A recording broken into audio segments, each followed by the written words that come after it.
ल guys finally हाम्रो माछा आइसकेको छ। यो चाहिँ माछाको टाउको। आज हामी चाहिँ यहाँ रोहु माछा खाँदैछौँ र खाँदै पनि छौँ र यसको लागि हामीले 3-4 किलो घर लग्ने भनेर पार्सल पनि गरिसकेका छौँ। अब यसको कति मिठो छ भनेर तपाईहरुलाई म देखाउँछु हैन, सुनाउँछु हैन। यो चाहिँ अचार हो, यो चाहिँ अचार हो है। यस्तो स्वादिष्ट छ नि, यो हेर्दै स्वादिष्ट छ। लेट मी ट्राई है गाइस।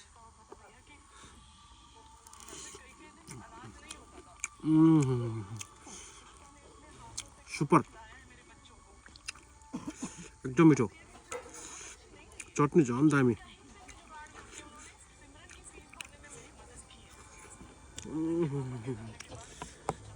एकदम मिठो। यस्तो मिठो माछा खान चाहनुहुन्छ भने तपाईँ आउनुहोस् बडैया ताल। यो कहाँ पर्दछ भन्दाखेरि नेपालगञ्जबाट पश्चिमतर्फ खजुरा रोड हुँदै लगभग 24 किलोमिटरको हाराहारीमा छ होला यो। त्यहाँ आउनुहोस् अनि मस्तसँग माछा फ्रेस बनाएर खानुहोस्।